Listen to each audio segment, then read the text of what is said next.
Tibdil effettiv, sostanzjali u ta' sustanza. Hekk ġie deskritt ir-reshuffle li wettaq il-kap tal-Partit Nazzjonalista Bernard Gregg fix-shadow cabinet tiegħu, reshuffle illi sar matul il-jum tas-Sibt bl-oppożizzjoni kommessa illi saħħaħ il-vuċi tal-poplu fl-ogħla istituzzjoni tal-pajjiż. Fost l-aktar tibdiliet illi spikkaw hemm dik tad-deputat Adrian Delija li ngħata r-responsabbiltà ta' Shadow Minister għas-Saħħa. Apparti minn hekk tħabbar illi Shadow Minister għat-Trasport u l-Mobilità se jkun id-deputat Mark Anthony Sammut filwaqt li Joe Giglio issa nħatar Shadow Minister għall-Infrastruttura u l-Proġetti Kapitali. Ix-Shadow Minister tal-Intern, Sigurtà u Riformi se jkun id-deputat Darren Karabott illi tħalla chairperson tal-PAC filwaqt li Chris Said ingħata Shadow Ministri għall-Kwalità tal-Ħajja u l-Gvern Lokali. Id-deputati Mario De Marco u Beppe Fenakadami żammew l-inkarigu tat-Turiżmu u l-Affarijiet Barranin u l-Kummerċ rispettivament. Id-deputat Jerome Caruana Cilja issa se jkun Shadow Minister għall-Ekonomija u l-Intrapriża filwaqt li Graham Bencini ngħata rwol ta' Shadow Minister għall-Finanzi.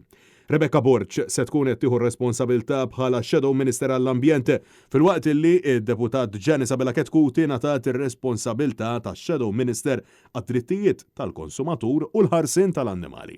Il-ġlieda kontra l-ogħli tal-ħajja flimkien mas-settur marittimu u dialogu soċjali se jkunu responsabilità tad-deputat Ivan Castillo filwaqt li d-deputat Stephen Spiteri inħatar Shadow Minister għall-Politika Soċjali.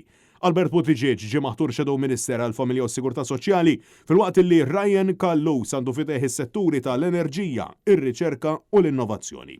Robert Kutajjar żamm il-kariga ta' Whip kif ukoll is-Segretarju tal-Grupp Parlamentari u Shadow Minister għas-self-employed u l-intrapriżi żgħar u l-kooperattivi. Filwaqt li Paula Mifsud Bonnici se tkun qed iżżomm il-kariga ta' Assistant Whip u Shadow Minister għall-Anzjanità Attiva.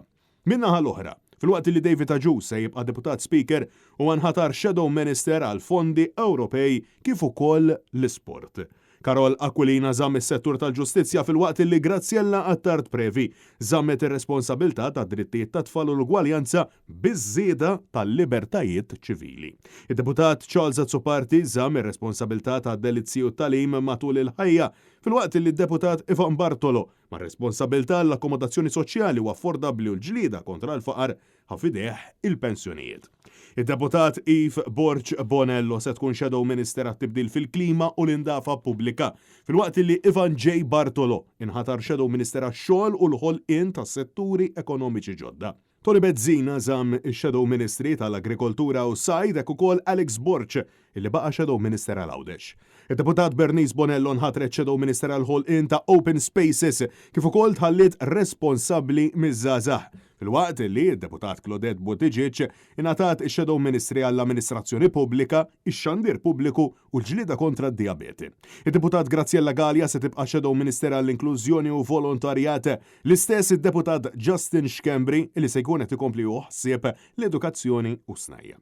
Responsabilitajiet ġodda d-deputat Stanley Zammit li nħatar Shadow Minister għall-Ippjanar u l-Artijiet, filwaqt li d-deputat Carmen Mifsud Bonnici se jibqa' Shadow Minister għar-riforma kostituzzjonali biż-żieda ta' drittijiet fundamentali tal-bniedem.